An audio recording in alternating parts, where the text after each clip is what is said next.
Hello, everybody, and thank you for joining me again. We're going to be covering the third edition of Yardmaster Plus, an instructional video. This has sort of been a trilogy here, and we could just talk about this real quick. In this video, what we're going to cover is going to be reports. We're going to cover trains, automation. We're also going to touch on the settings. If you haven't seen the other two, check those out first. The first video you're going to want to check out is setup, because that's going to be where you add in your important information, your rolling stock fleet, your towns, your tracks, your industries. And then after setup, you can go on to the yard view, where you can start populating your railroad, getting your cars positioned properly. And then after that, you can start moving stuff around and waybilling stuff. So let's get started. In this video, we are going to start with reports. And we've got the reports page right here on the top menu. And the two reports that we're going to talk about are going to be switch list and work orders. So switch list and work orders, the only difference between the two is that a switch list is just a list of cars on a track. A work order is going to have a header with instructions. So that's the prime difference between the two. And then on a work order, you can also make templates, because you may have, particular jobs that you want to make work orders for that just kind of come up every time. But let's start with switch list. So switch list is pretty easy. You've got tracks right here. Once you have your clicker set to switch list, you'll have your select tracks to include on your switch list, and we can go down the list here. You can just add in some tracks if you want to, like that. You can add multiple, check them off. You'll see a preview right here. Now, this also might just be what you're looking for, as far as like you just need to see this screen to kind of get an idea of what you're looking at on the in a particular yard. But you got that. Go over here to print, and then here we have our switch list page, which is going to show our railroad name on the header there. And this is a switch list, and then it'll show you the towns and then the tracks, and that's how that's set up. Now, when we talk about settings in a few minutes, you'll be able to see that we can actually change how these bits of information appear. We'll talk about that a little bit more, but you can always change your columns around depending on whatever your needs are. So let's move on to work orders. Again, work orders are basically just a switch list that has the additional header and instruction information, which is going to be great. So when you want to make a switch list, you can go over here to when you want to make a work order, you go over here to new work order, click on new work order. And then we can put something in here. So let's say we're going to have a job RF10.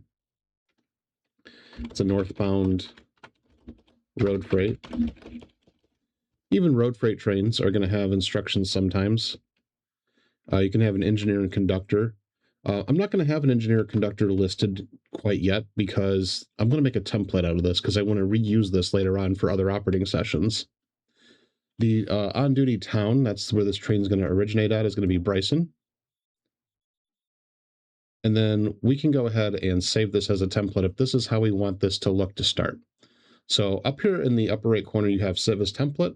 And then we can name this something like RF10 Northbound Road Freight. Save template. Go back and be in our list now. There it is right there, RF10 Northbound Road Freight. We can click on it again. And now we can go in and enter our information that we want. So we'll go ahead and say that we're going to have Frank and Edward on this job. Actually, it's Edwards.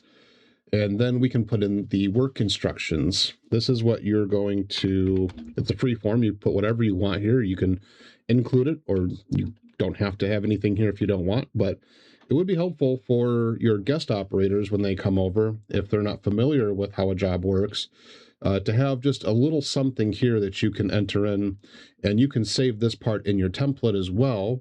so that it always populates in future work orders for the job that you have.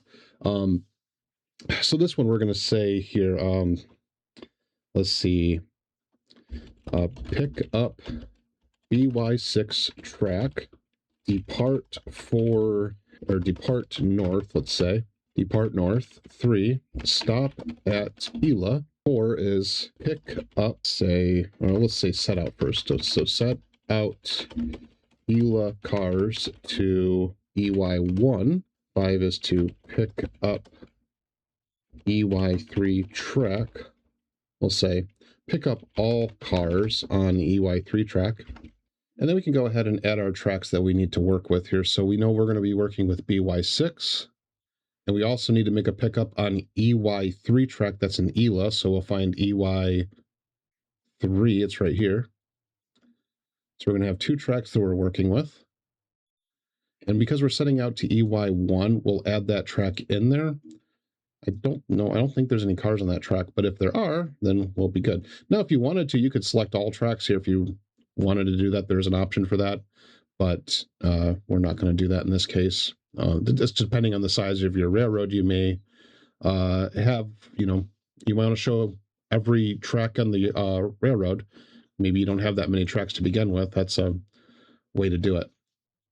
Click save again. Let's just go back out. I want to show you. So now we've added some information in here, and you can now see in our listing, it's showing that new information here, the engineer and conductor name specifically. Our instructions are right here. Now we can go to the upper right corner to print, and then this is going to be our work order. So it's got our instructions. I'm going to print this out, put it on a clipboard, and this is going to be for the crew when they come in. They know what to do. So they're going to be picking up cars from this BY6 track, and they can look here. That's the pickup. And you can actually see it's a train that's already been assembled by the yard. So you got engines on the train. You've got a few cars for ELA, and then you got some more cars going to North Falls. And then down here we have an ELA track, EY3. And there's 4 cars on that track. Those ones are going to North Falls as well. So that's the pickup that's going to occur. EY1 was a clear track, so it just did not appear on the list, which is fine. So that's the work order. And now we can back out one more time. Now, I don't want to mess with this one, but I will take this G24 train that we made the other day. Let's just say that this G24 has completed its work. You want to get rid of this work order. This was actually a question that was raised by one of the users, and so this is just answering that question. I saw the comment, and then I could not find where you had asked me, so I couldn't go back and answer your question for you, but I'm answering it now, which is, how do you get rid of a work order? And that's by clicking the work order and this green button up here in the upper right corner that says complete. When you complete a work order, it just disappears, no longer there. Later on, though, I can go back and I can add that train back in if I want to. See, here's the instructions that I had put on that train the other day. It's all still there, saved as it was, and then I can go ahead and save it, back out, and now G24 is back on. Okay, so that's going to conclude it for the report section. Let's move on to trains. Trains has its own page. It's on the top menu here. You see we got a few trains that are already lined up. We have that RF10. It's actually here all ready for us. We can go ahead and it says archive right now. This will probably get changed to a completion button, but you should be able to click archive and get rid of a train just like that. But let's go ahead and add a train in again. So in the upper right corner, you click add train, or new train, I'm sorry, click new train. Put in your ID, RF10. This is northbound road freight. Departure town is Bryson. Arrival town will be North Falls. Click create train. There we go. We got our train now. So trains are going to operate in, there's going to be 2 stages. One is going to be pending. This is a train that is, you're making up, you're working with it, getting it set up. So when you do this, it's going to appear here, you can work with it, but what it won't do is it will not affect any cars in your yard. So you can add cars to this train at this point while it's still pending, and it will not actually move the cars from the yard. So that way, nothing gets messed up. So we'll go in here to this RF10 job. We'll click edit. It opens up. We see we have no cars on the train right now, but we can add cars. And so we're kind of working with this RF10 job right now. We're going to go ahead and go onto the track that we know we need to pick the cars up from, which is going to be BY6. And we want to select all the cars on this. So we can just click select all. It's going to give us 13. And now the cars are on the train. And let's say we can, if we want to, we know that the lead locomotive on this train is actually going to be the ACR 251. So we can go ahead and flip that around right there. That means the 251 will now be the leader. So we can rearrange the order of the cars on the train if we want to. Again, it's because it's pending. Nothing's actually changed with the track. Nothing's changed with the order of the track. And let's say now that we've got our train put together, we can go ahead and depart the train. Train is now, if we back out, no longer appearing as a pending train. It's now an active train. It's departed. But we can still work with stuff. So this train is going to make its way to Ela. And when it gets to Ela, it's got cars that it's going to be spotting. It's going to be spotting these, specifically these ACR cars right here. So we're going to do the set out. We need to do the set out to, per our instructions on that work order, to our work order. We're going to be setting out to the EY1. So we can select those 4 cars right there. And then we can choose a track to set the cars out to. It's going to be Ela EY1. And then we click set out. And now the cars have been set out to EY1. But we also have cars we need to pick up. Those cars were coming off of EY3, so we can do that as well. So I'm going to go to EY3 track and our pickup cars thing here on the left side. And here we got some ACR cars. These ones need to go to North Falls. We got them selected here. We can pick up. And now they're on the train. Okay, so now we can back out. Okay, so we want to arrive this train to a track in this lower left corner, or excuse me, lower right corner. I'd get my left and right mixed up here. Complete arrival. And we're going to arrive this train into North Falls 1, let's say. So we'll do that. We've got this train going into North Falls 1 track when it arrives, and we can complete the arrival now that it's there. And as you can see, it's no longer an active train. Let's go to Yard View. And there is our train right there. So that's how trains work. Let's get on to automation. In setup, we can go over to our Industries tab here. And we can talk about how we can do automation. So this is just like the initial setup. This is the initial start for automation. We're going to make it much better in the future, but this is our baseline.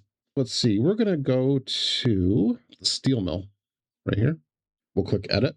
And in the industries file, you can go down to the automation enabled button right here. Click automation enabled. And now we have automation options available below. Right now, we don't have any rules saved, but you will see the rules that you've saved down below here. Let's start with a request a car. So a request a car rule, when we add it, what it's doing is it's going to, based on what you specify, it's going to find a car that meets those qualifications, and it's going to waybill that car to come to whatever industry you're working with, which in this case is going to be the steel mill. So in this case, I am looking for cars that have an ACR initial and a GB knockdown, which is the car type. It's going to stand for a coil car in this particular case. Now, maybe you have it where you want the car to find a specific like industry tag. So maybe you want cars that are only tagged to go to your steel mill in this case.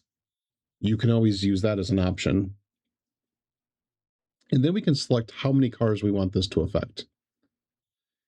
In this case, we only want 1 car selected, only 1 car at a time. So We have that set up now, and we can click on Save Rule. And now we have our rule right here, which we can now run if we want. And when we run this rule, it should see if there's a car, and if there is, it'll waybill it to go to the steel mill. So we'll do that now. And it looks like it found a car, ACR 27113. I'll just save all that real quick. And I want to go out to Yard View. And there it is, the 27113. And as you can see now, it is lined up to go to the steel mill. Because this car was an empty car, it's now a waybill empty, which is why you get this W mark here and the load empty status. That just means that it's a empty car that has a waybill destination on it. That's prototypical too, by the way.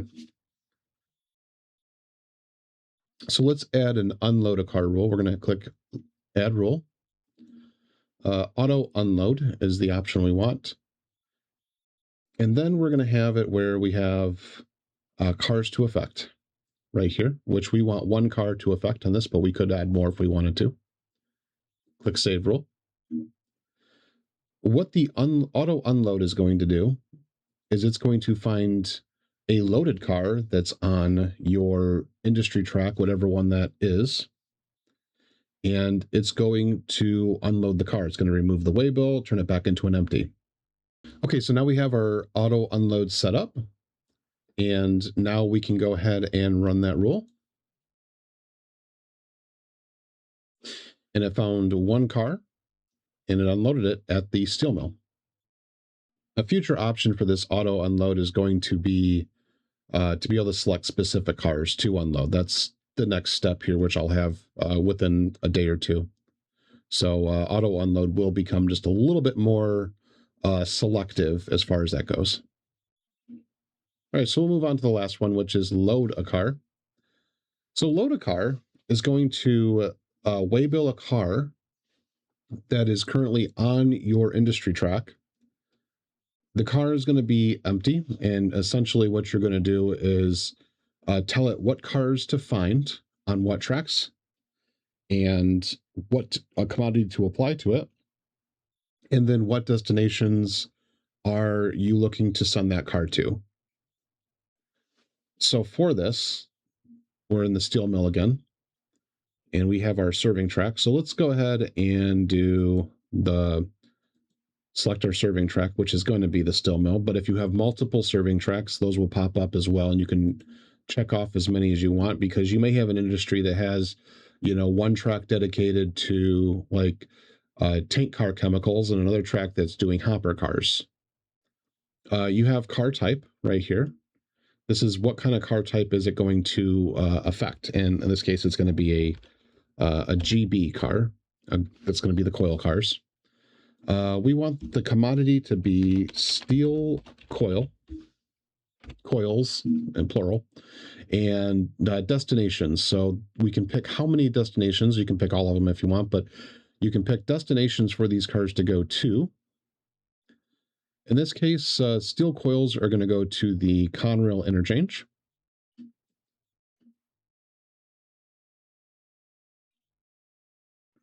We can find it. Steel coils can go to the Conrail interchange, but we're also going to send them possibly to the Pine Harbor warehouse track, to the Cold Harbor house track. So we want to get that one set up in there too. So we have three possible destinations that a car can get loaded with steel coils, specifically a GB car, a coil car. And at this point, I want it to load 2 cars at a time. I'm going to go ahead and save this rule. I'm going to go ahead and run the load a car rule.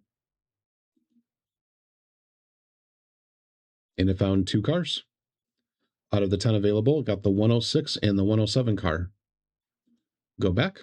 Let's see what locations they're going to send to. So it looks like one is going to go to the house track. The other is going to go to the Conrail interchange. So that's how the automation is set up.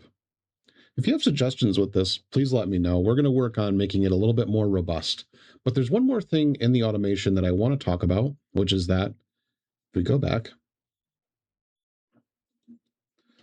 let's say you have another type of commodity or something that gets loaded at that same facility. So loading, you know, we're loading steel coils into GB cars, but let's go ahead and say we want another one that could be on the same track, but we want to make sure that we have bulkhead flats here, FBs. It's going to be the car type. I don't have any on the track currently, but I just want to demonstrate this. The steel mill also puts out steel slabs, and those are going to go to the Conrail interchange. If I can find the Conrail interchange, there it is. And it's also going to go to the Cold Harbor warehouse dock. 2 locations, and we're going to go ahead and save that rule. So you can have multiple load a car rules. You can have multiple of any of these rules, just depending on your particular situation for that industry. We'll go ahead and save all this. Anyway, that's going to cover automation. Actually, one more thing. I don't want to forget this. In the dashboard here, you do have the option. So once you've set up all your automation, you can see in your dashboard that you have an automation activity thing that's telling you everything that's happened. And what we can do here is we can run all the cycles at once by clicking this button, run all cycles. And that's going to go through the entirety of all of your automation rules that you have set up. And it's going to run all of them. So, if you consider that you're getting ready for an operating session and you need to get all of your cars Waybuilt, well, at this point, you're going to be able to click this one button and it's going to run everything. You're going to have an entire work day set up in the click of a button, and you're going to be able to print your work orders, hand it to your crews, and your crews are going to have work to go out and do, and you had to do very little in that process to get things set up. So the last thing I want to talk about is settings. I wanted to cover this real quick because there's a lot of customizations that you can do. And that we start with the ones like your railroad name, which you want to put your railroad name in here, your division if you do have a division. Your railroad logo and your railroad map can also be uploaded. The idea is that once I'm able to get this done, your railroad logo will show up on your work orders. And your railroad map is just going to be there on your dashboard, but also available because eventually we're going to have the operating session interface where you basically have your guys who come over, your guest operators who come over. They're going to be able to use their smartphone, their whatever device they have, or if you supply them with a device, so that they can go in and they can basically look at work orders, look at their trains. They can even enter car or move cars around as they complete various tasks on their work order. They're going to be able to do that all from their device, their personal device, or the one maybe that you supply to them. So you'll have a paperless option with Yardmaster Plus.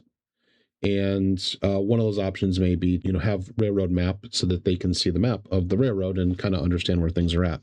We also have the theming here, which you can change over to a black, like a DOS screen if you wanted to, and then the white. We've talked about that before, but you have options for that. We're also going to do some custom themings. So maybe you have a railroad you want to kind of have your railroad paint scheme kind of reflected in it. We're going to have customization for that in the future. Move options, the default placement. So you'll define top of track, bottom of track. If you care about like car straight list order in your yards and on your tracks, you would be able to pick whichever one is going to be the most common one that you're going to do as far as putting cars in.